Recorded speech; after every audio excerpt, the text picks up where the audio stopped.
낭독 산책의 탐험입니다.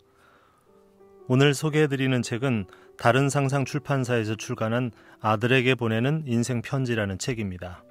살면서 미리 알았다면 좋았을 것을 이라는 부제를 달고 있는데요. 책의 저자는 스테르담이라는 필명을 쓰고 있는 송창현 씨고요. 전작 직장 내공, 오늘도 출근을 해냅니다 등으로 유명한 베스트셀러 작가이기도 합니다. 이 책은 2020년 1월 10일에 출간이 됐고요. 총 페이지 수는 220페이지, 책값은 13,800원입니다. 차례를 읽어드리겠습니다. 1부 인생에 대하여. 살아보니 인생은 뭐뭐이더라. 내 인생을 섣불리 판단하지 말아라. 부자가 되거나 최소한 가난하지는 말아야 한다. 결혼은 또 다른 연애의 시작이 되어야 한다. 잘 산다는 건 뭘까? 세상은 공평하지도 공정하지도 않다. 노력은 배신을 덜한다. 2부 마음에 대하여. 너의 마음을 바라봐 주렴. 나를 사랑하는데 누군가의 허락은 필요 없단다. 나다움이란 뭘까? 마음먹은 대로 사는 5가지 방법. 사람을 사람답게 하는 마음. 3부 진리에 대하여. 시간을 내어 살자. 시간 나는 만큼 살지 말고. 행복을 위해선 돈이 필요하단다. 행복은 증명하는 것이 아니란다. 행복한 피곤을 추구하렴. 살면서 죽음을 생각해야 하는 이유. 나이와 때를 가리지 말고 배워라. 4부 지혜에 대하여. 일상을 성장의 반복적 기회로 삼아라. 이 여행 또한 지나가리라. 살면서 자만하지 말아야 할 것들. 나도 누군가에겐 다름이고 틀림이란다. 하고 싶은 일을 하며 사는 아주 쉬운 방법. 하지 못하고 죽어도 괜찮은 일만 내일로 미뤄라. 인생을 열심히 살아가던 어느 날 문득 이런 생각이 들었어. 나는 지금 뭘 위해 열심히 살고 있는 거지? 실제로 꾸준히 열심히 한다면 일이 잘 되는 경우가 꽤 있었거든. 여기서 꽤 있다는 말은 안 될 때도 있다는 거야. 요즘은 안 되는 일이 많아. 우리나라는 6.25 전쟁 이후에 성장을 거듭해왔어. 노력만 하면 자동으로 위로 올라가는 에스컬레이터에 탈 수 있었지. 그래서인지 몰라도 그 성장 시대를 겪은 어른 세대는 요즘 세대를 일컬어서 끈기가 없다고 말을 하곤 하거든. 에스컬레이터가 이미 멈췄는데도 말이야. 1980년대 일반 회사 과장 정도 되면 한 월급을 50만 원 정도 받았어. 서울의 아파트 한 채 값이 한 1200만 원 정도였으니까 한 푼도 쓰지 않고 모으면 2, 3년 후에는 아파트를 장만할 수 있었을 거야. 그런데 지금은 어떨까? 2018년 기준 임금 근로자의 월 평균 소득은 300만 원이 조금 넘거든. 단순 연봉으로 계산하면 3,600만 원 정도가 돼. 서울 아파트 평균 값이 약 8억 원이라고 치면 숨만 쉬면서 23년 정도를 버텨야 서울에 있는 아파트 한 채를 손에 넣을 수 있을까 말까 해. 그것도 점점 어려워지고 있어. 이렇게 시대가 변했지. 성장은 멈추고 이미 부자인 사람은 더욱 부유해질 수 있지만 그렇지 않은 사람은 부자가 되기 어려운 시대가 됐어. 이제 열심히 사는 것에 대해서 다시금 생각을 해봐야 돼. 나는 열심히 사는 것보다 무엇을 위해 사는지가 더 중요하다고 생각해. 안 될 것을 뻔히 알게 되니 보이지 않는 미래보다는 당장 누릴 수 있는 조그마한 행복을 추구하는 시대가 됐어. 그래서 무조건 열심히 사는 게 아니라 무엇을 위해 살아가야 하는지에 대해 이야기해보려고 해. 제일 첫 번째로 인생은 방향이라고 생각해. 열심히 달리는 한 사람이 있다고 쳐. 정말 열심히 달렸어. 자신의 온 힘을 다해서 말이야. 그런데 결승점이 반대편에 있었던 거야. 당연히 그에게는 아무런 보상도 주어지지 않았지. 세상을 살다 보면 우리는 어떤 등수 안에 들어야 할 때가 있어. 그게 꼭 누군가와의 경쟁에서가 아니라 자아 실현을 위한 목표 지점일 때도 있어. 중요한 건 내가 어디로 뛰고 있는지, 무엇을 향해 나가고 있는지를 계속 생각해야 한다는 점이야. 두 번째로 인생은 과정이야. 살다 보면 넘어질 때가 있지.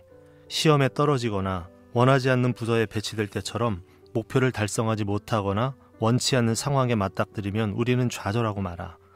그런데 그 순간을 끝이라고 생각하면 우리는 결코 일어나지 못하게 돼. 꾸역꾸역 일어나서 실망한 마음을 다잡고 다시 나가야 하지. 그렇게 터벅터벅 걷다 보면 넘어졌던 순간을 돌아보면서 의미를 찾을 수 있거든. 애초부터 넘어지는 걸 과정이라고 생각하면 마음은 한결 더 편할 거야. 앞을 내다보면서 그 순간을 더 적극적으로 즐길 수 있을 거라고 봐. 세 번째로 인생에서 중요한 것은 어떻게가 아니라 왜야. 내가 다이어트를 혹독하게 했던 적이 있었어.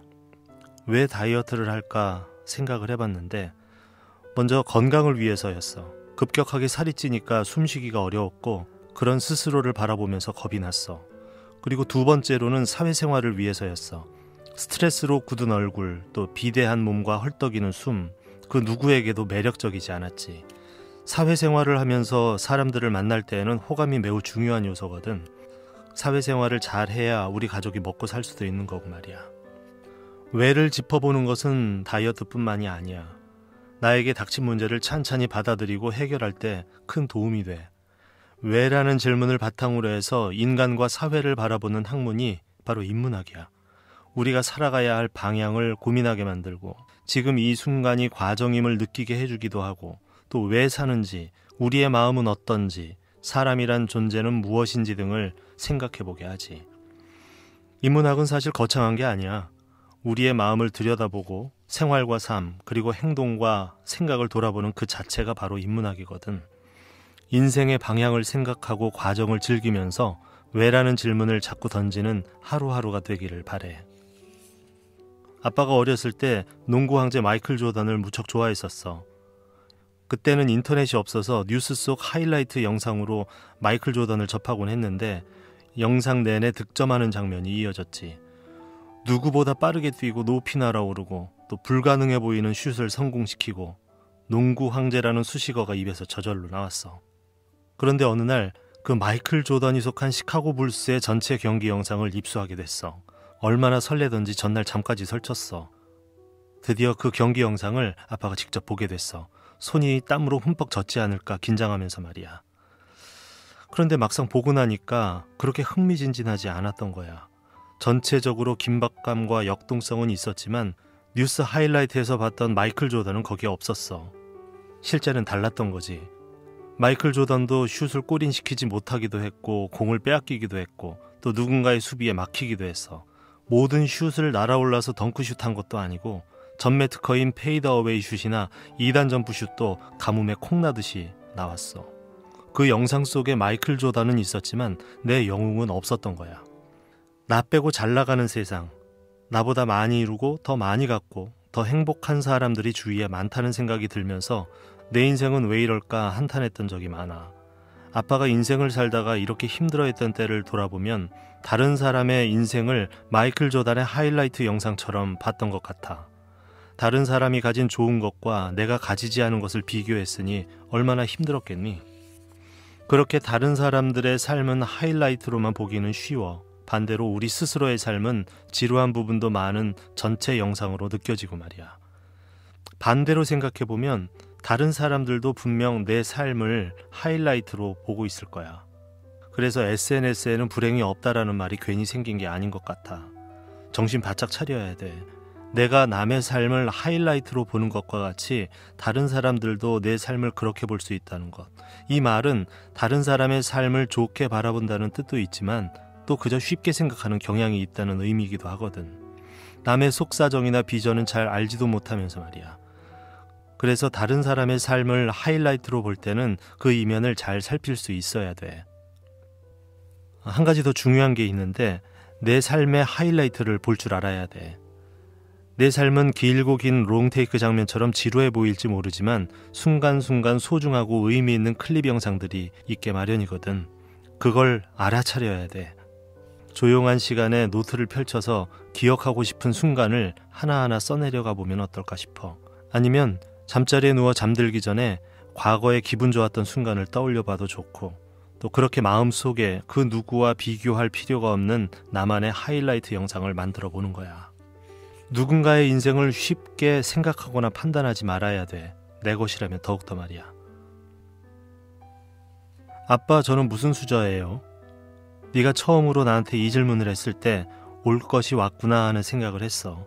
여기서 수저라는 것은 사실 계급을 말해. 예전에는 계급이 혈통을 기준으로 나뉘었다면 지금의 수저 계급은 경제력을 기준으로 나뉘어. 이젠 옛날 왕손이라고 해도 돈이 없으면 대접받지 못하는 세상이 되고 말았어. 반대로 신분은 별것 없어도 돈만 많으면 그 자체로 대우받는 시대가 됐어. 자본주의 사회가 됐으니까. 그런데 그 자본주의에는 문제가 있어. 부익부 빈익빈, 가진 사람은 더 많이 갖고 없는 사람은 계속 없는 세상. 부의 양극화 현상이 점점 더 심해지고 있거든. 아빠는 가난했었어, 어렸을 때. 그건 매우 서러운 일이야. 하고 싶은 것을 하지 못하고 또 먹고 싶은 것을 참아야 하고 무엇보다 다른 사람에게 넓게 펼쳐진 기회라는 땅이 내겐 주어지지 않을 때 느끼는 그 박탈감, 상상 이상이거든. 세상에 영원한 것은 없다고 하지만 단 하나, 가난은 영원할 수 있다는 사실, 아주 소름 끼치는 깨달음이었어. 가난은 나라님도 구제 못한다는 말이 괜히 있는 게 아닌 것 같아. 어느 은행에서 발표했던 한국 부자 보고서를 보니까 재산 10억 원 이상인 사람을 부자로 꼽았어. 우리나라에는 24만여 명 정도가 있다고 해. 태어나 보니 건물주 자녀, 태어나 보니 유명 자산가 또는 연예인의 아들, 딸. 우리는 보통 이런 사람을 금수저라고 하잖아. 앞서 말한 경제력을 바탕으로 한 계급이야. 그런데 내가 생각하는 부자는 단순히 돈만 많은 상태를 말하는 건 아니야. 굳이 이야기하자면 아빠도 금수저 출신이 아니기 때문에 스스로 노력해야 하는 부분이 많고 또 평생 먹고 살기 위해서 하루하루 출근을 하고 있어. 하지만 그 노력 속에 배울 것이 참 많다고 생각하거든. 행복은 돈으로 살 수 없어. 맞는 말이야. 하지만 이런 말도 있어. 행복을 돈으로 살 수 없다고 생각한다면 그만큼의 돈이 없는 건 아닌가 되돌아봐야 한다. 어때? 가슴에 와닿지 않니? 내 생각에는 부자가 돼야 한다고 봐. 최소한 가난하지는 말아야 하고 말이야. 결혼은 왜 하는 걸까? 꼭 해야 하는 걸까? 예전에는 결혼을 당연히 해야 한다고 생각을 했어. 그런데 요즘은 시대가, 세상이, 그리고 사람들의 생각이 많이 바뀌었어. 실제로 혼인율을 보면 알 수 있는데 우리나라 인구 1000명당 혼인 건수가 2015년 38쌍에서 2019년 현재는 19쌍으로 곤두박질 쳤어. 아마도 가장 큰 원인 가운데 하나는 돈 문제일 것 같아. 같은 기간 우리나라의 경제 성장률은 정체했고 또 부의 편중과 고착화는 심해졌어. 더 이상 결혼과 육아는 사랑으로만 가능한 일이 아닌 지 오래되고 말았어. 이렇다 보니 아이를 낳는 것도 필수로 생각하지 않게 됐어. 급기야 2019년 우리나라 평균 출산율이 0.98명까지 떨어지고 말았어. 네가 결혼할 때쯤 되면 그땐 또 세상이 어떻게 변할지 모르겠어. 하지만 지금 내 생각은 이래. 결혼은 또 다른 연애의 시작이 돼야 한다고 봐. 각자의 역할이 더해지더라도 본질적인 부분은 잃지 말아야 한다고 생각해. 예를 들어서 엄마와 아빠는 남자와 여자로 만났으니까 부부나 부모이기 전에 이성으로서 역할을 유지해야 하지. 서로 사랑한다 말하고 또 보듬어주고 아껴주고 물론 연애할 때만큼은 아니더라도 서로에게 남녀로서의 신비함과 매력은 갖고 있어야 한다고 생각해. 결혼은 해도 후회, 안 해도 후회라는 말이 있잖아. 결혼만 하면 행복해지는 게 아니라 서로 노력해야 행복을 만들 수 있다는 사실. 그걸 깨닫게 되면 좀 더 나은 사랑의 결실을 맺게 되지 않을까 싶어. 결혼하고 말고를 떠나서 말이야. 잘 산다는 건 뭘까? 잘 먹는다고 해서 다 잘 사는 건 아마 아닐 거야. 하지만 잘 살기 위해서는 잘 먹는 것이 필요하긴 하지. 먹는 것에 대한 걱정이 없다면 잘 살 가능성이 높거든. 그런데 나는 거의 배가 부른 상태지만 정말 내가 잘 살고 있는지는 잘 모르겠더라고. 오히려 마음이 무척 공허할 때도 있고. 잘 먹고 좋은 곳에 가고 그게 잘 사는 것의 전부일까? 비싸고 유명한 식당에서 맛있는 것을 먹고 또 해보지 못한 경험을 위해서 해외여행 가고 그것만으로는 뭔가 좀 부족하다는 생각이 들어. 배부른 돼지가 되기보다는 배고픈 인간이 되는 것이 낫고 만족스러운 바보가 되기보다는 불만족스러운 소크라테스가 되는 것이 낫다. 너무나 유명한 말이지. 이 말은 존 스튜어트 밀이라는 철학자가 이야기를 했어. 밀은 삶의 목적을 행복에 두었어. 다만 행복을 위한 쾌락의 양만을 중시할 것이 아니라 질적인 차이도 고려해야 한다고 주장했어. 추운 겨울날 따뜻한 방바닥에 엎드려서 좋아하는 만화책을 읽거나 또 그토록 찾던 깨달음을 어느 책의 한 글귀에서 마주하거나 또 육체적으로나 정신적으로 편안함과 즐거움을 느끼는 일이 자주 반복되는 것. 다시 말해서 행복을 좀 더 자주 느끼는 게 잘 사는 것의 의미가 아닐까 싶어. 다만 이것 또한 어느 정도의 경제력과 연관되어 있다는 걸 생각하면 100% 맞는가 하는 생각도 들기도 하고. 그래서 우리는 고민을 해야 해. 잘 사는 것은 무엇인지, 또 어떻게 잘 살 것인지, 그것들을 이루기 위한 내 기준은 뭔지, 최소한의 기반을 다지기 위해서 내가 해야 할 일은 뭔지 말이야. 부정입학, 부정채용, 그런 뉴스를 볼 때마다 아빠는 네 앞에서 얼굴이 좀 화끈거려. 사람을 수저로 바꾸고 그것의 종류로 계급을 매기는 시대, 그 계급이 높다고 착각하는 사람들의 특권 의식과 부와 권력의 대물림은 그렇게 누군가의 노력을 무시해도 된다는 무시무시한 사회를 만들어가고 있거든. 하지만 부정이 이렇게 판치는 시대를 살아간다고 해서 네가 가진 것 혹은 가지지 못한 것들을 모두 사회나 시대 탓으로 돌리는 우를 범해서는 안 될 것 같아. 노력이 부족하면 노력을 해야 하는 시대에 나는 정말 노력했는지 스스로 돌아봤으면 좋겠어. 무언가 뜻대로 되지 않았을 때 스스로에게 한번 물어봐. 먼저 노력했다고 착각하지는 않았는지 말이야. 정말 냉정하게 돌아봐야 돼. 내가 한 것이 노력일까? 혹시 그것은 방향을 설정하지 않고 마구 차버린 공은 아닐까? 여기서 방향이나 목적, 목표 없는 노력은 그저 자신을 혹사하는 것밖에 되지 않거든. 그리고 두 번째는 내가 남의 노력을 간과하지는 않았나 하는 점이야. 사람은 본능적으로 패배를 쉽게 인정하지 못하거든. 그럴 수밖에 없었다면서 자기 스스로를 합리화하거나 결과를 부정하거나 또 남의 탓으로 돌리기 일쑤야. 내가 스스로 노력을 했다고 생각했는데 원하는 결과를 얻지 못했을 때 조금 전에 말한 그 두 가지 사항을 한번 꼭 생각을 해봤으면 좋겠어. 아무것도 하지 않으면 아무 일도 일어나지 않아. 편지를 쓰지 않으면 답장을 받을 일도 당연히 없는 것처럼 말이야. 노력을 할 때 우리는 우리가 원하는 곳에 좀 더 가까이 갈 수 있고 불합리한 세상에 조금이라도 저항할 수 있어. 노력을 하는 이유는 노력의 방향과 목적과 목표를 분명히 해야 하는 것도 잊지 말고. 아빠는 심리학을 공부했어.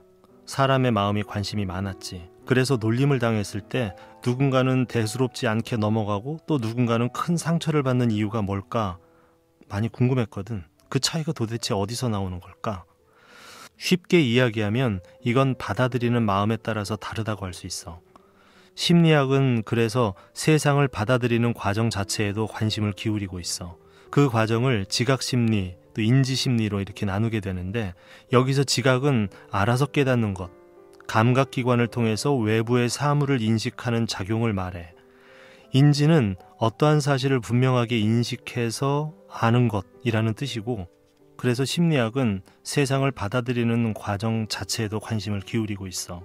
그 과정을 지각심리, 또 인지심리 이렇게 두 가지로 나누는데 여기서 지각은 알아서 깨닫는 것, 또 감각기관을 통해 외부의 사물을 인식하는 작용을 말해. 인지라는 것은 어떠한 사실을 분명하게 인식해서 아는 것이라는 뜻이고 심리학적으로는 심리 자극을 받아들이고 저장해서 인출하는 그 일련의 정신 과정이라고 정의하기도 하지. 사람은 일어난 일, 상황에 대해서 감각기관을 통해 정보를 입수하고 또 입수한 정보를 어떻게 처리할지를 의식적으로 혹은 무의식적으로 판단하게 돼. 그리고 사람에 따라서 누군가는 놀림을 당해도 가만히 있고 또 누군가는 스트레스를 받거나 자기도 모르게 주먹을 날리게 되지. 그러니 어떠한 마음을 가지느냐에 따라서 우리 행동은 달라질 수 있어. 스트레스를 덜 받을 수도 있고 싸움을 하지 않을 수도 있는 거야. 그래서 난 오늘도 너에게 마음의 날씨를 물어. 네가 자신의 마음을 바라봤으면 좋겠거든. 내 마음의 상태가 어떤지, 내 마음은 지금 세상을 어떻게 받아들이는지, 무엇을 어떻게 보고 그것이 나로 하여금 어떤 마음과 감정 그리고 기분이 들게 하는지, 그래서 나는 어떻게 행동하고 반응하는지 말이야. 아, 내 마음은 이렇구나. 이럴 땐 이런 감정을 느끼는구나. 이렇게 마음을 바라보니까 감정을 표출하는 방식에 조금씩 변화가 생기더라고. 아마도 그래서 글을 쓰기 시작한 것 같아. 무조건 화내기보다는 글을 쓰면서 내 마음을 살피고 그것을 보고 생각하면서 어떻게 반응할지 정리하는 여유가 생긴 것 같아. 아빠는 네 마음의 날씨가 항상 햇빛 쨍쨍하기를 바라진 않아. 비도 오고 번개도 치고 태풍도 맞이할 테지만 그 순간순간의 감정을 고스란히 느꼈으면 좋겠어. 다만 그 마음을 바라보고 어떻게 반응할지, 무엇을 할지에 대해서는 차근차근 자신만의 방법을 찾아갔으면 좋겠어. 세상에서 가장 소중한 것은 가족도 돈도 꿈도 아닌 자기 자신이라는 것을 잊지 말았으면 좋겠어. 왜 태어났는지는 모르지만 태어나면서 우리는 가장 먼저 자기 자신과 인연을 맺기 시작해. 그리고 삶의 마지막 순간까지 언제나 함께하는 것도 가족이나 친구가 아닌 바로 너 자신이야. 그래서 너는 스스로를 소중히 여기고 사랑하는 법을 알아가야 해. 그런데 그게 참 쉽지 않아. 우리는 신경증에 걸릴 만큼 혼란스러운 존재거든. 하지만 타인과 갈등을 겪으면서 좀 더 성숙해지듯이 나 자신과의 갈등 속에서도 우리는 성장해. 내가 어떤 사람인지를 알기 위해서는 나와 끝없이 부딪혀봐야 하거든.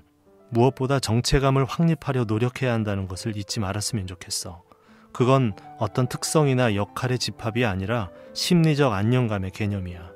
건전한 정체감은 육체적 편안함, 추구하는 것에 대한 확고함, 또 자신이 사랑하는 사람 또는 중요하다고 생각하는 사람들로부터 인정받을 수 있다는 내적 확신을 함께 갖고 있는 거야. 하지만 아무리 엄마와 아빠가 그 토대를 마련해 준다고 해도 결국 스스로를 사랑하는 것은 네 몫이야. 세상이 너를 어떻게 보든, 타인이 너에게 뭐라고 하든, 잠시 틀렸다고, 잠시 뒤처졌다고 주저앉아서 자신을 원망하지 않았으면 좋겠어. 살아가다 보면 세상 돌아가는 상황을 살피고 또 남의 눈치를 봐야 할 때도 있어. 하지만 자신을 사랑하는 것만은 예외지. 누구의 눈치도 볼 필요가 없잖아. 과거의 나와 지금의 나는 같은 사람일까? 다른 사람일까? 쉬운 질문 같지만 육체적으로 보면 좀 다를 수 있어.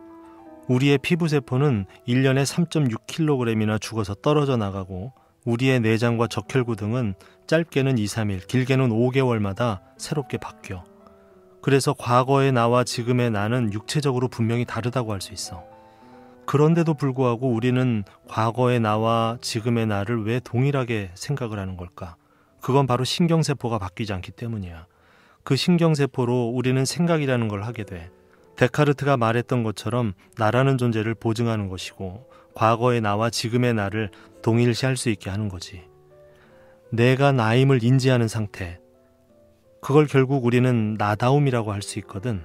하지만 우리는 나를 완벽하게 알 수는 없어. 나다움이라는 것은 결국 매일 스스로를 알아차리고 또 다른 나를 의연하게 받아들일 수 있는 그 마음이 아닐까 싶어. 그래서 우리는 때로는 우리 마음속으로 여행을 떠나야 돼. 살면서 마음을 먹는다는 이야기 자주 하잖아. 그런데 너도 알지만 마음은 먹을 수가 없어. 아빠도 마음을 자주 먹기는 해. 그런데 놀랍게도 마음 먹은 일을 결국 하나도 하지 못했어. 다이어트 한다고 했지만 오히려 자책하면서 먹는 걸로 그 압박감을 회피하고 글을 쓰겠다고 소재를 적어둔 메모지는 계속 쌓여만 가고 기한이 다가오는 일들에 불안해하면서 이러지도 저러지도 못하고 못난 자신을 발견하곤 하거든. 날마다 스스로를 꾸짖으면서도 실천하지 않는 나 스스로를 돌아보기로 했어. 이 지긋지긋한 일은 왜 일어날까? 왜 나는 마음먹은 대로 실천하지 못할까? 어떻게 하면 이 악순환의 고리를 끊을 수 있을까? 제일 첫 번째 생각한 것은 시간이 많다고 착각하지 않는 거야. 매주 금요일 저녁이면 아빠는 수많은 다짐을 해. 주말에 시간이 많으니까 그동안 못했던 글쓰기, 운동, 또 너와 놀아주기, 독서, 어학 공부도 좀 하고 이런 마음을 먹어. 그런데 가만히 생각을 해보면 48시간 훨씬 넘는 시간을 갖게 되니까 그런 생각을 할 만도 하지. 하지만 시간은 언제나 부족해. 그 시간을 모두 내 맘대로 다 쓸 수 있는 것도 아니잖아. 잠도 자야 되고 밥도 먹어야 되고 집안일도 같이 해야 되고. 그래서 결국 일요일 저녁이 되면 아무것도 해놓은 게 없고 월요일이 오는 게 두려워지기 시작해. 시간이 많다는 착각을 하다가, 다시 말해서 미래를 신뢰하다가 벌어지는 일이야. 하루 이틀도 아니고 수십 년을 살아오면서 그렇게 착각하고 신뢰에 배신당하면서 계속 이렇게 속고 있는 거야. 시간이 많다고 착각을 하다가 벌어지는 일들이지.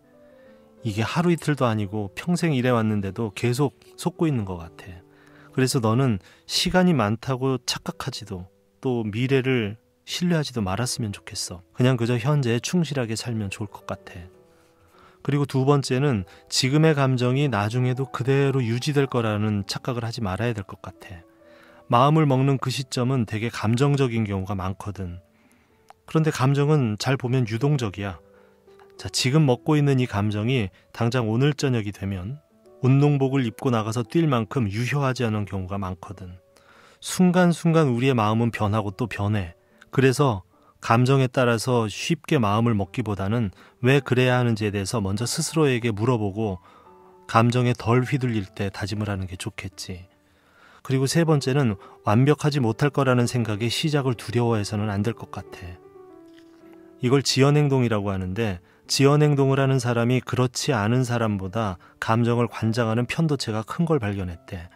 편도체가 크다는 것은 그만큼 부정적인 결과를 가져올 가능성이 있다는 걸 크게 느낀다는 거야.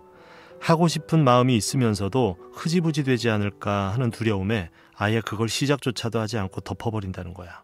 그래서 아빠는 겁쟁이가 되려 할 때마다 화가 살바도르 달리의 말을 기억하려고 노력해. 완벽을 두려워 마라. 어차피 완벽할 수가 없다. 자, 그리고 네 번째로 생각한 건 내 자신을 객관적으로 평가하는 거야. 아빠는 꾸준하지 못한 성품을 자주 반성하거든. 그리고 솔직히 감정적으로 많이 요동치기도 해. 내가 내 스스로를 잘 아는 거지. 수십 년 동안 내 자신과 싸워오면서 얻은 깨달음이기도 하고. 그런데 계획을 세울 때만큼은 그런 자신을 잘 잊는 것 같아. 꾸준하게 잘 하지도 못하면서 계획은 거창하게 세우고 또 계획대로 잘 하지 못하면서 스스로를 학대하고 이런 악순환을 반복하는 것 같아. 무언가를 할 때는 항상 주관적인 의지와 동시에 객관적인 상황도 좀 고려를 해볼 줄 알아야 될 것 같아. 그리고 끝으로 작은 성취에 만족할 줄 알았으면 좋겠어. 시간은 한정적이고 소중하다는 것을 명심하는 것, 또 감정의 요동을 인정하고 그것에 휘둘리지 않는 계획을 세우는 것, 완벽하지 않아도 된다는 마음가짐, 나 자신을 객관적으로 살피고 행동하는 것, 그리고 작은 것 하나라도 성취했을 때 그것에서 의미를 찾는 것. 생각해보면 이 모든 발버둥은 스스로를 사랑하고자 하는 몸부림이야. 맹자 공손추에 이런 말이 있어. 불쌍히 여기는 마음이 없는 것은 사람이 아니고 부끄러운 마음이 없으면 사람이 아니며 사양하는 마음이 없으면 사람이 아니며 옳고 그름을 아는 마음이 없으면 사람이 아니다. 불쌍히 여기는 마음은 어질매 극치고 부끄러움을 아는 마음은 옳음에 극치고 사양하는 마음은 예절에 극치고 옳고 그름을 아는 마음은 지혜에 극치다.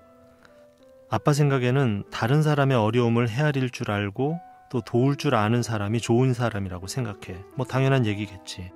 그런데 세상이 너무도 각박해졌어. 누군가 길에 쓰러지거나 폭행을 당해도 당장 나서는 사람보다는 휴대폰으로 영상을 찍는 사람이 사실 더 많잖아. 함부로 나섰다가 되레 피해를 본 사람 이야기도 가끔 들리기도 하고, 점점 나이가 들어가면서 접하는 뉴스들, 우리가 상상할 수 있는 것을 훨씬 넘어서잖아.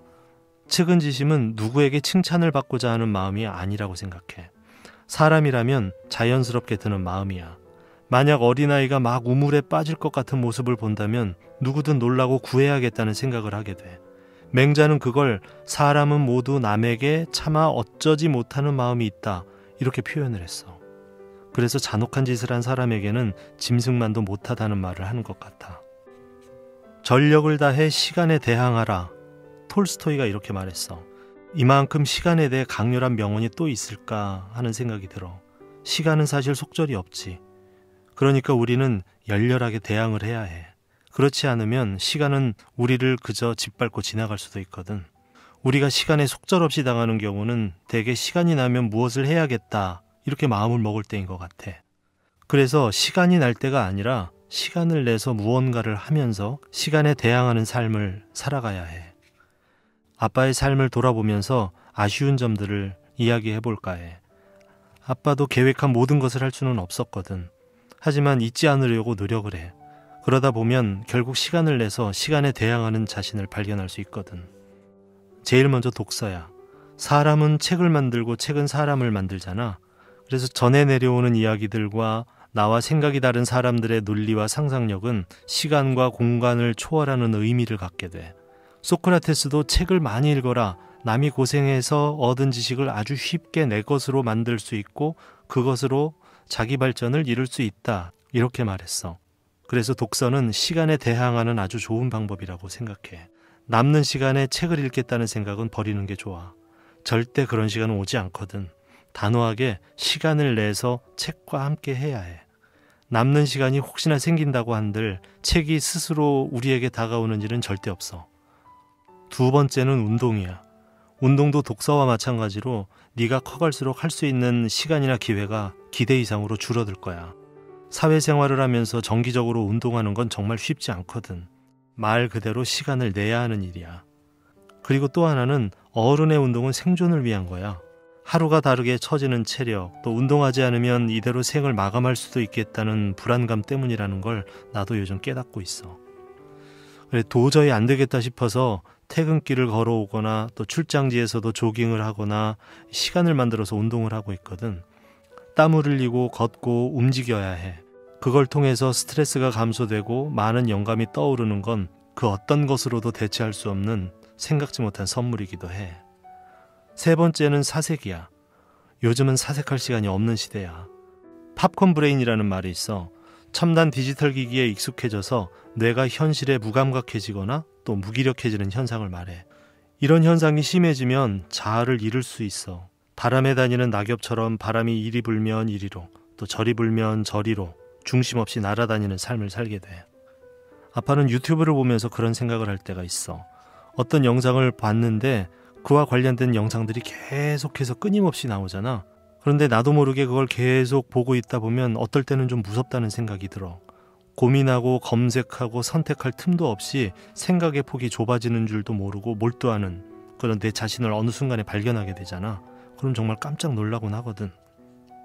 우리는 시간을 내서 생각을 해야 돼. 아주 잠시라도 좋아. 하루에 5분이라도 말이야. 디지털 기기는 잠시 내려놓고 눈을 감거나 먼 곳을 보면서 말이야. 내가 있는 곳, 지금에 집중하고 숨이 들어오고 나가는 것을 느껴야 돼. 살아있음을, 또 내가 여기에 있음을. 그럴 때 우리는 과거와 미래를 가진 지금 이 순간의 온전한 존재가 될 수 있어. 인문학 고전을 많이 접해야 하는 이유는 많은 사람들의 사색이 담겨 있기 때문이야. 철저히 아날로그 시대였던 그때 사람들은 내면에 집중을 더 많이 했어. 우리보다 더 깊이, 더 많이 말이야. 그리고 네 번째는 생산 또는 생산을 위한 소비를 한번 생각해 봐야 돼. 시간을 어떻게든 내서 해야 하는 것 중에 생산도 있어. 우리는 대개 태어나자마자 자연스럽게 소비를 시작하게 돼. 네가 먹고 보고 또 배우는 모든 것들은 누군가의 생산물이야. 하지만 너도 언젠가부터는 생산을 해야 돼. 소비만 하면서 살면 내 삶이라는 자부심이 옅어지거든. 살다가 방향을 잃을 수도 있지. 뭔가를 생산해내는 사람들은 자기 효능감을 키워갈 수가 있어. 누군가에게 영향을 미친다는 것은 사실 대단한 일이거든. 그래서 나는 무엇을 생산해낼까? 어떻게 다른 사람들에게 도움이 될 수 있을까를 고민해야 돼. 무언가를 정했다면 시간을 내서 실천을 해야 하고 말이야. 그리고 소비를 하더라도 생산을 위한 소비를 하는 것이 좋겠지. 독서, 음악 감상, 영화 감상 이런 것들이 좋은 예야. 소비를 통해서 생산을 위한 영감을 얻을 수 있으니 말이야. 행복에 대해서 어떻게 생각하니? 행복은 순간이라는 걸 잊지 말아야 돼. 언제나 행복할 거라는 것은 사실 기대할 수가 없어. 항상 행복하려는 노력은 부질없어. 행복은 워낙 순간이라서 그것을 유지하거나 잡아둘 수가 없거든. 그것을 놓치지 않으려 할 때 이미 행복은 손안의 공기나 물같이 사라지고 없을 거야. 그리고 또 하나, 행복에는 늘 불안이 따르기 마련이야. 아빠의 어렸을 때 꿈은 행복한 가정을 만드는 거였어. 그러던 어느 날 바쁜 업무를 마치고 집에 왔는데 맛있는 저녁밥을 만들고 있는 엄마, 또 제잘되는 아빠에게 달려오는 너를 본 거야. 정말 꿈에 그리던 모습이었지. 순간 울컥하고 눈물이 나올 것만 같았어. 그 순간 너무 행복했거든.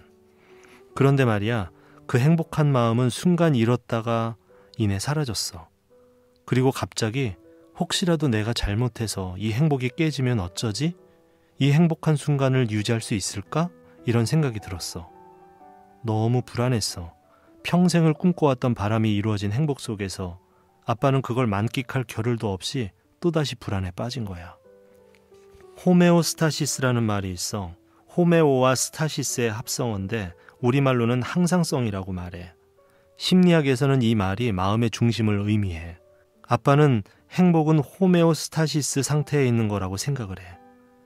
그래서 사실 나는 우리를 만든 절대자에게 불만이 많아. 마치 균형을 맞출 수 없는 시소를 우리에게 던져주고서는 그 시소에서 중심을 맞추어서 평형 상태에 도달하면 영원한 행복을 느끼게 해주겠다는 약속을 무책임하게 한 것 같다는 느낌이 들 때가 많거든. 시소의 양끝이 번갈아 위로 올라가는 사이에 아주 잠깐 같은 높이에 있듯이 행복은 순간일 수밖에 없고, 또 살면서 그 균형을 맞추는 날보다는 맞추지 못하는 날이 더 많으니까 말이야. 언젠가 그 절대자를 만나게 되면 꼭 따져 묻고 싶은 것 가운데 하나야. 언젠가부터 우리는 행복을 증명하는 것이라고 생각하고 있는 것 같아. 남이 인정해주고 우러러봐주면 행복해질 거라는 착각 속에서 가진 것을 자랑하거나 또 누군가를 무시하기도 해. 하지만 아빠가 살아오면서 절실하게 느낀 것은 행복은 증명하는 게 아니라 느끼는 거라는 사실이야. 증명은 객관성을 확보하는 일이지만 느낌은 주관적인 거잖아. 다시 말해서 행복은 상대적인 것이 아니라 절대적으로 주관적인 것이어야 한다는 거야. 행복은 순간임을 깨닫고 그것을 인위적으로 이어갈 수 없다는 것을 받아들여. 그리고 그 순간을 득달같이 느끼고 인정하면서 만끽하면 좋겠어. 아마 그러면 좀 더 웃을 일이 많아질 거야. 우린 행복을 그렇게 대해야 해. 그러면 행복도 우리를 아주 소중히 여겨서 시간과 장소를 가리지 않고 찾아오지 않을까? 라틴어로 죽음을 기억하라라는 말이 메멘토 모리야. 그 옛날 로마에서는 원정에서 승리를 거두고 개선하는 장군이 시가 행진을 할 때 노예로 하여금 행렬 뒤에서 메멘토 모리라고 외치게 했다고 해. 전쟁에서 이겼다고 너무 우쭐대지 말라. 오늘은 개선 장군이지만 너 또한 언젠가 죽는다. 그러니 겸손하라. 이런 의미에서 생겨난 풍습이지. 사람은 누구나 죽는다는 걸 모르는 사람은 없지만 내 자신이나 주변 사람에게 죽음이 다가오면 크게 흔들려.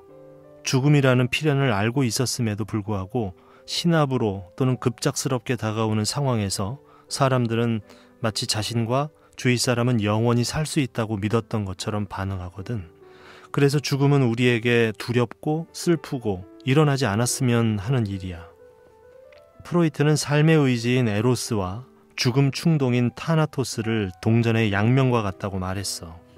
생명체가 생명을 가진 것 자체로 고귀할 수 있는 건 바로 죽음이 있기 때문이야. 죽음이 있기 때문에 사는 동안의 시간이 의미를 가지는 거지. 만약에 우리가 영원히 산다면 도대체 무엇이 어떤 의미를 갖게 될까? 아무 의미가 없을 거야. 버킷리스트라는 말 들어봤지? 죽기 전에 꼭 해보고 싶은 일들을 적은 목록 말이야. 이 말은 kick the bucket, 죽다라는 뜻의 영어 구어 표현에서 나왔는데 여기서 버킷은 양동이를 의미하잖아. 근데 중세시대 교수형에 처할 때 사람을 양동이 위에 올라서게 한 후에 목에 올가미를 두르고 양동이를 걷어찬 데서 유래가 됐다고 그래. 우리가 살면서 하는 후회의 대부분은 한 일 때문이 아니라 하지 않았거나 할 수 없었던 일 때문이라는 것을 깨닫게 해주는 좋은 개념인 것 같아. 죽음을 맞이해야 한다는 존재의 숙명을 감수하면서 꼭 해보고 싶은 일을 나만의 버킷리스트에 담아보면 어떨까? 그것들을 실현해가는 과정이 어쩌면 영원히 사는 것보다 더 의미가 있지 않을까? 가슴도 설레고 말이야. 우리는 늘 배워야 돼. 앞으로도 계속 말이야. 그래서 살아가는 동안에 배움을 좀 더 얻으려면 다음과 같은 자세가 필요할 것 같아. 사람이 있다면 배움은 항상 어디에나 있다고 생각해. 내 자신도 사람이니까 나 홀로 있다고 해도 스스로 배울 게 있겠지. 다시 말해서 의미를 찾으려고 주위를 둘러보기만 하면 배움은 어디에나 있어. 좀 더 자세하게 살펴보면 전에 보지 못했던 게 보이고 동공이 확 열리는 것처럼 말이야. 미처 깨닫지 못했던 의미를 주변에서 발견하면 우리의 마음과 생각이 확 열릴 거라고 믿어. 두 번째는 나이와 때를 가리지 말고 배워야 돼. 탈무드에 이런 말이 나와. 나는 스승에게서 많은 것을 배웠고 친구에게서 많이 배웠고 심지어 제자들에게서도 많이 배웠다. 나이가 많다고 또 오래 살았다고 누군가를 일방적으로 가르치려 하는 건 정말 하지 말아야 할 일이야. 이젠 시대가 바뀌었잖아. 나이는 나일리지가 아니야. 경험과 실익을 중시하는 요즘에는 더욱 나이와 때를 가려서는 안 돼. 이 말을 항상 명심해. 나이 어린 후배에게 초면에 함부로 말을 놓거나 무언가를 충고하지 않으려고 조심하고 그렇게 상대를 존중할 때 오히려 내가 배우는 게 많으니까. 그리고 세 번째는 눈, 귀, 머리, 마음, 몸과 영혼 이 모든 것을 열어서 배울 태세를 갖춰야 돼. 배우려고 할 때는 이렇게 오감을 열어야 돼. 의미와 배움은 알아서 나에게 다가와 주는 게 아니라 내가 능동적으로 나아가고 발견해야 하는 것이거든. 원효대사의 해골물 일화 잘 알지? 깨달음은 누가 주는 게 아니야. 내 마음속으로부터 일어나는 거지. 매일 반복되는 일상에서도 무엇을 어떻게 보고 받아들이고 생각하느냐에 따라서 우리는 많은 걸 발견하고 깨달을 수 있어. 오늘 너의 하루는 어땠니? 크게 기억에 남는 일이 없을 수도 있어. 일상 속에는 희로애락이 모두 있지만 그게 반복되다 보면 우리는 그걸 뭐 특별하게 받아들이지도 않고 금세 잊어버리잖아. 때로는 일상은 지겨운 것이라는 공식 아닌 공식을 만들어버리기도 해. 익숙함이 주는 편안함 때문인지 모르겠어. 근데 일상의 가장 큰 속성은 소중함인데 우리는 그걸 등한시하는 경우가 많지. 그래서 우리는 여행을 떠나는지도 모르겠어. 여행을 간다는 말과 일상을 잠시 떠난다는 말은 그 의미가 사실 같거든. 이렇게 어디론가 훌쩍 떠나버리고 싶은 욕구는 만족스럽지 못한 일상에서 기인할 거야. 내가 원하는 대로 살지 못하고 있다는 생각, 또 모든 게 엉켜버린 것 같은 느낌, 못할 거라는 불안감 등은 언제나 우리의 일상에 도사리고 있거든. 하지만 결국 우리가 돌아올 곳은 일상이야. 다시 일상으로 돌아와서 우리는 깊숙이 자리한 그 부정적인 감정들을 이겨낼 때 우리가 원하는 삶에 조금 더 가까워질 수 있어. 일상은 만들어지는 걸까 아니면 만들어내는 걸까? 결론부터 말하면 둘 다라고 생각해. 살아가기 위해서 우리는 무심결에 똑같은 행동이나 상황을 반복해. 예를 들어서 밥을 먹거나 학교를 가는 것처럼 말이야. 반면에 우리는 일상을 만들어낼 수도 있어. 건강해지기 위해서 운동을 하거나 책을 읽거나 글을 쓰는 등 의지적 행동으로 말이야. 세계적인 작가 무라카미 하루키. 무라카미 하루키는 이렇게 만들어내는 일상을 루틴이라는 말로 표현을 했어. 그의 말을 한번 들어볼게. 소설을 쓰기 위해 글을 쓰는 동안 나는 새벽 4시에 일어나서 대여섯 시간 동안 일한다. 오후에는 10km 달리기를 하거나 1500m 수영을 한다. 그리고는 약간 독서를 하고 음악을 듣는다. 오후 9시면 잠자리에 든다. 나는 매일 이런 루틴을 어김없이 지킨다. 반복 그 자체가 중요하다. 그 같은 반복을 6개월에서 1년씩 오랫동안 유지하려면 정신적, 육체적으로 충분히 강해야 한다. 일상의 매력은 이렇게 반복에 있어. 그 반복이 지겨움이 되느냐, 생활의 활력소가 되느냐는 온전히 우리 자신에게 달려있지. 다시 말해서 일상은 지겨운 반복이라는 공식을 만들지, 또 일상은 성장할 수 있는 반복적인 기회라는 공식을 만들지, 그 여부는 우리가 일상을 어떻게 대하느냐에 따라 달려있지 않을까? 아무튼 일상을 소중히 생각해야 돼. 그리고 나만의 일상을 만들어낼 줄도 알아야 하고 말이야. 여행은 참 아이러니하다는 생각이 들어. 일상이 고단해서 떠나지만 그곳 또한 결국 누군가의 일상이거든. 그리고 여행의 시작에서 새로운 것을 보면서 와 하고 하던 경탄들은 이내 새롭지 않은 것이 되고 어느새 우리에게도 일상이 되고 말잖아. 여행이 우리를 새롭게 하거나 구원하는 건 아니야. 그것을 온전히 즐겨야 하는 우리가 우리 스스로를 지켜세울 수 있는 거야. 여행의 중반쯤이 되면 우린 집에 가고 싶어 하잖아. 아무리 좋은 숙소도 먹거리도 다 소용이 없어. 결국 우리는 집을 떠나서 낯선 곳에 잠시 머무는 이방인에 불과한 거야. 마침내 집에 도착해서는 지루했던 일상의 익숙함에 우리는 안도하잖아. 고단한 하루를 보내고 다시 모여서 저녁밥을 먹는 평범한 일상. 그게 여행지에서는 왜 또 그렇게 그리워지는지 몰라. 이 또한 지나가리라 라는 말이 있어. 되게 어려운 일이 있거나 힘든 일을 겪을 때 쓰는 말이지. 그런데 난 이 말이 꼭 좋지 않은 일을 이겨낼 때만 쓰는 건 아니라는 생각이 들 때가 많아. 반대의 경우도 있다는 거지. 즉 행복하고 즐거운 시간도 결국엔 지나간다는 거야. 그걸 알아차렸으면 좋겠어. 실제로 이 또한 지나가리라 라는 말이 생겨난 여러 가지 설 가운데 하나는 지난날의 영광을 잊지 않기 위해 만들어졌다는 거야. 어느 날 이스라엘의 다윗 왕이 반지 세공사를 불러서 날 위한 반지를 만들되 거기에 내가 큰 전쟁에서 이겨 환호할 때도 교만하지 않게 하고 내가 큰 절망에 빠져서 낙심할 때 좌절하지 않고 스스로 새로운 용기와 희망을 얻을 수 있는 글귀를 세워 넣어라 라고 지시를 했어. 이에 반지 세공사는 아름다운 반지를 만들었지만 빈 공간에 새겨 넣을 글귀로 몇 날 며칠을 고민하다가 현명하기로 소문난 왕자 솔로몬에게 간곡히 도움을 청한다. 그때 솔로몬 왕자가 알려준 글귀가 바로 이것 또한 지나가리라 였다. 이 글귀를 적어 넣어 왕에게 바치자 다윗 왕은 흡족해하고 큰 상을 내렸다고 한다. 인생은 여행과 같다고들 해. 그래서 우리의 이 행복한 여행 또한 지나가고 말 거야. 그러니 우리는 여행하는 지금 이 순간을 오롯이 즐기되 즐거움에 취해 있지만 말고 다시 돌아갈 일상에서 쓸 에너지로 삼아야 해. 살다 보면 넘어질 때가 있어. 뜻대로 되지 않는 일, 나에게 이러한 일이 왜 일어났을까 고개를 갸우뚱하게 만드는 상황들.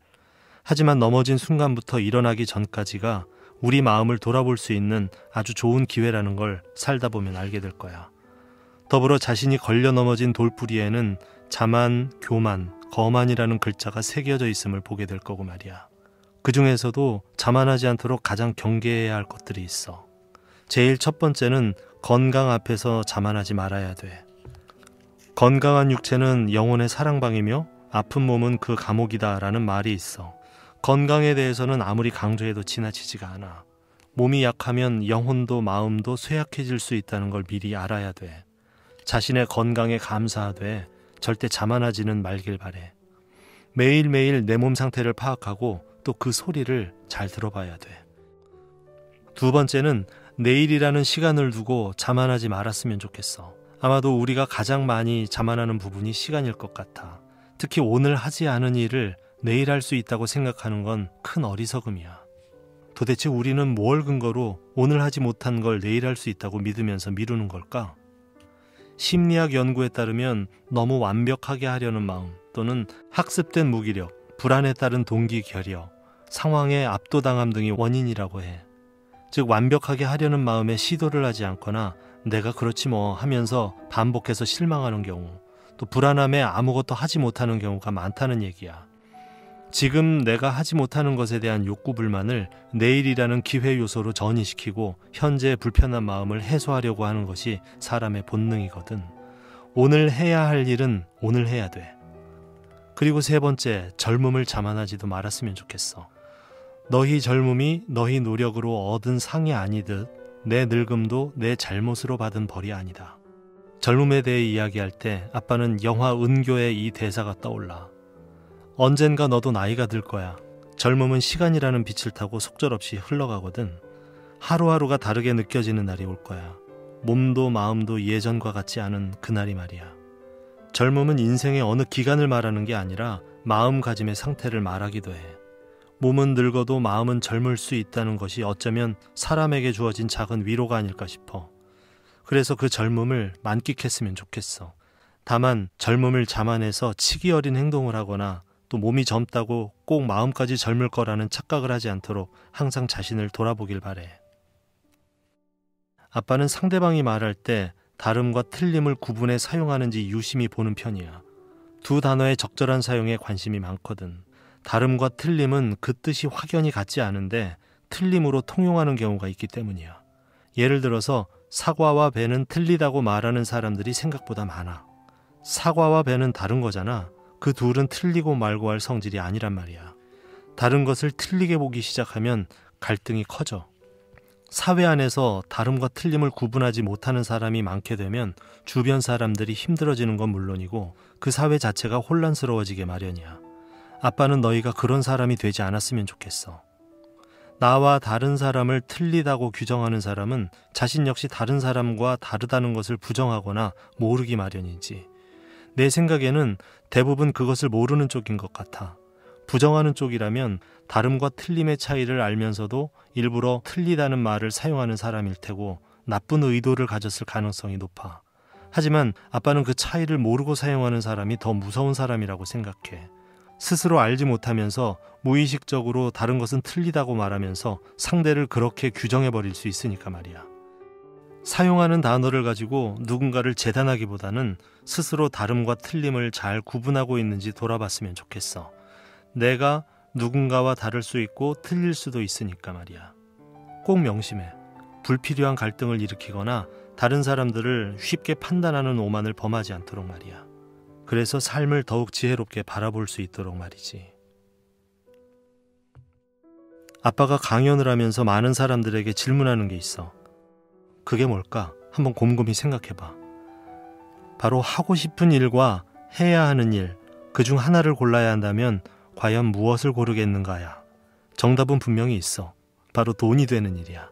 그걸 먼저 해야 해. 우선 먹고 살아야 하거든. 사실 우리가 하고 싶은 일을 아주 쉽게 하면서 살 수 있어. 해야 하는 일을 충족시키면서 말이지. 그래서 아빠는 이렇게 해봤어. 우선 해야 할 일을 종이에 쭉 써봤어. 거기에는 회사 업무도 있고 어학 공부도 있고 운동, 글쓰기, 너와 함께 보내는 시간, 세금 내기, 욕실 수도꼭지 고치기 등 이런 소소한 것까지 모두 적어 내려갔어. 정말 많더라. 당장 시작하기에는 엄두가 나지 않는 일도 꽤 있었어. 보기만 해도 한숨이 날 정도로 말이야.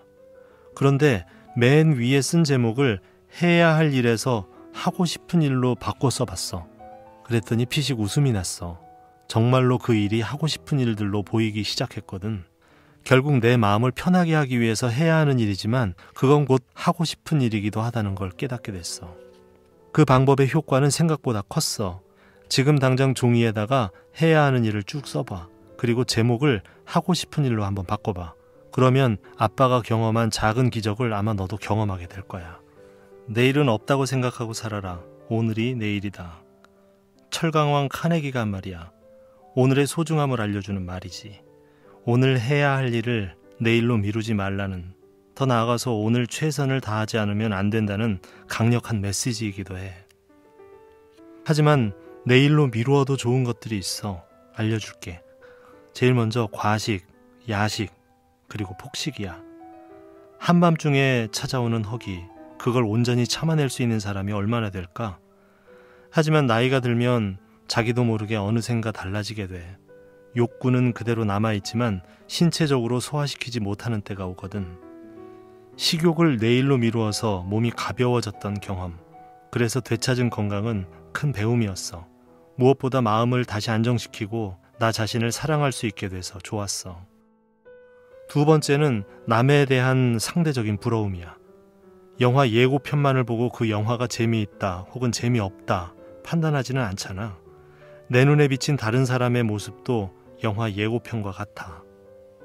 반면에 내 삶은 지루하고 긴 영화처럼 느끼지. 비슷한 장면이 반복되는, 의미를 알 수 없는 영화처럼 말이야. 하루하루가 무료하고 특별할 것 없는 일상이 지겹다고 느낄 때가 많잖아. 하지만 마찬가지로 우리의 삶도 누군가에게는 흥미진진한 예고편으로 보여지고 부러움을 살 수도 있어.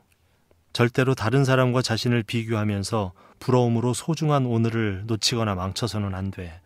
혹시 누군가에게 느끼는 상대적인 부러움에 허탈감을 느꼈다면 그것을 미루되 오늘 나에게 주어진 것들에 감사하면서 꿋꿋하게 오늘의 이야기를 이어나가야 돼. 세 번째는 나를 향한 자괴감이야. 살다 보면 내가 미울 때도 있겠지. 나의 부족한 모습, 어두운 모습 등을 마주할 때. 심리학자 칼 융은 이러한 측면을 그림자라고 표현했어. 융은 우리가 무엇을 싫어하고 적대시하거나 혐오할 때 그것은 내 안에 있는 거라고 했어. 이것을 투사라고 해. 내가 가진 그림자를 다른 사람에게서 볼 때 그것을 본능적으로 더 싫어하게 되는 마음이 있다는 거야. 그래서 융은 타인에 대한 공격은 나를 향한 공격이다 라고까지 말했어. 하지만 그림자는 나라는 사람에게서 아무리 떼내려 해도 떼낼 수가 없는 존재임을 잘 알 거야. 늘 나의 일부인 그림자, 우리는 그것으로부터 절대 자유로워질 수가 없어. 그림자 역시 또 다른 나라고 받아들이는 게 우리네 인생에서의 과제거든. 그래야 우리는 심리적으로 건강해질 수 있어. 너의 탯줄을 잘랐을 때 비로소 아빠는 아이에서 어른으로, 남자에서 아빠로 다시 태어났음을 실감했어. 인생은 결국 역할극이지. 한 가지 걱정이 되었던 건 내가 그 역할을 잘 해낼 수 있을까 하는 불안이었어. 아버지가 되기는 쉽다. 그러나 아버지답게 살기는 어렵다. 세링그레스의 말처럼 말이야. 네가 태어나서 아빠라는 타이틀은 거머쥐었지만 좋은 아빠인지에 대해서는 여전히 고개를 갸우뚱하곤 해. 이건 아마도 아빠의 평생 고민거리가 되지 않을까 싶어. 물론 행복한 고민으로 말이야. 행복한 고민을 선물해준 너에게 주고 싶은, 이제까지 이야기한 위대한 유산의 목록을 정리해볼게. 네가 힘들고 지칠 때마다 아빠가 곁에 있든 없든 아빠가 해주고 싶은 말은 이 5가지야. 첫 번째는 세상에서 가장 소중한 것은 너라는 사실이야. 세상에서 가장 소중한 건 뭘까? 돈, 명예, 가족, 행복? 가장 중요한 건 네 자신이야. 앞에 열거한 것들은 네가 존재하지 않으면 다 부질없는 거지. 그런데 자신을 사랑하는 것이 생각보단 쉽지 않아. 완벽하지 않은 모습에 실망하고 스스로도 용납할 수 없는 실수를 할 때 누군가와 이별하고 버려진 것 같거나 누군가와 비교돼서 자신이 초라해질 때가 있거든. 세상이 나를 힘들게 할 때, 내가 나를 사랑하기 힘들 때 이 말을 기억해봐. 내가 나를 사랑하기 시작하면 세상도 나를 사랑하기 시작한다. 해민 스님의 말이야. 두 번째는 긍정적인 마음과 냉철한 이성을 동시에 지니라는 거야. 아빠는 할머니로부터 긍정적인 성격과 생각을 물려받았어. 하지만 그런 긍정적인 생각이 항상 통하는 건 아니야. 가능성을 봐주고 기다려주는 학생 시절을 지나서 맞닥뜨린 사회는 당장의 성과를 요구하는 곳이었어. 그런데 그 성과는 제로섬 게임 같아서 내가 남의 것을 빼앗아야 하거나 남이 내 것을 빼앗으려 하는 약육 강식의 형태를 띠고 있어. 그럴 때 필요한 게 냉철한 이성이야. 그저 잘 되겠지 하는 생각은 낙관의 탈을 쓴 포기야. 아주 무책임한 생각이지. 순간을 회피하려는 주문에 지나지 않아. 마찬가지로 미래를 비관하고 불안해하는 것도 무조건 나쁜 건 아니야. 사람은 본능적으로 생존을 위해 주변을 살피고 미래를 걱정하도록 설계돼 있어. 그러기 위해선 어려운 상황을 객관적으로 바라봐야 해. 나로부터 떨어져서 CCTV로 내 자신을 보는 것처럼 말이야. 메타인지가 필요한 순간인 거지. 왜 우리가 남의 고민을 들어주다 보면 쉽게 조언을 하게 되잖아. 감정을 배제하고 객관적으로 상황을 맞이하면 마음에 여유가 생겨나거든. 상황을 객관적으로 정확하게 인지했다면, 그리고 그에 맞는 전략을 정했다면 그 순간부터는 긍정의 힘을 믿고 나아가는 거야. 세 번째는 배려를 잊지 말라는 거야. 노룩 패스는 스포츠 용어지만 우리 사회의 고질적인 문제를 보여주는 단면이기도 해. 어떤 정치인이 공항에서 캐리어를 쳐다보지도 않고 굴려주면서 자신의 직원을 하대하는 모습이 카메라에 포착되었는데 사람들이 이를 보고 노룩 패스라고 풍자했거든. 우리나라의 갑질 문화를 선명하게 보여준 모습이었지. 아빠는 다른 사람에게 배려 없이 함부로 대하는 건 스스로의 영혼을 갉아먹는 행위라고 생각해. 하지만 갑질을 일삼는 사람이 잘 사는 것을 볼 때면 마음이 좀 안타까워. 나와 잘 맞지 않거나 나를 괴롭히는 사람에게도 그런 마음을 갖는다는 건 사실 쉽지 않은 일이지. 하지만 노력하다 보면 그 과정에서 정말 형용할 수 없는 위대한 가치와 의미를 발견하게 될지도 몰라. 네 번째는 행복은 순간이라는 것을 인정하는 거야. 사람은 누구나 행복을 추구해. 하지만 동시에 행복은 순간이라는 것을 인정해야 돼. 지금과 마찬가지로 행복도 우리가 느끼는 순간 이미 우리를 지나쳐가지. 그래서 사람들은 그 행복을 좀 더 누리려고 아니면 그것을 다시 느끼려고 아등바등해. 그게 얼마나 어리석은 생각인지, 스스로를 힘들게 하는 일인지는 살아가면서 조금씩 깨닫게 돼. 지금 느낀 이 순간의 행복은 다시 돌아올 수 없으니까 그저 그것을 오롯이 즐기고 다음에 있을 행복을 위해서 묵묵히 나아가면 돼. 마지막으로 돈에 관심을 가져야 한다는 거야. 돈은 우리가 살아가는데 아주 소중해. 행복은 기본적인 삶의 토대가 갖춰져 있을 때 필 수 있는 꽃이야. 당장 배가 고파서 굶어 죽을 상황이라면 행복을 느끼기가 거의 불가능해. 셀 수 없을 만큼 많은 돈이 행복을 보장하거나 배가시켜주는 것은 아니지만 행복을 추구하기 위해서는 기본적인 생활을 할 수 있는 돈이 있어야 돼. 그래서 돈의 가치를 인정하고 추구해야 돼. 돈에 대한 맹신은 금물이지만 그 가치는 분명 인정해야 돼. 그리고 돈이 어떻게 생겨나서 어디로 흐르는지 볼 줄 알아야 돼. 사람들이 일을 하는 이유가 뭔지, 내가 사는 제품이나 물건, 서비스들이 왜 생겨났는지, 그리고 왜 사람들이 돈에 웃고 웃는지도 말이야. 낭독 산책, 오늘은 스테르담님의 아들에게 보내는 인생 편지를 소개해드렸습니다. 함께 해주셔서 감사합니다.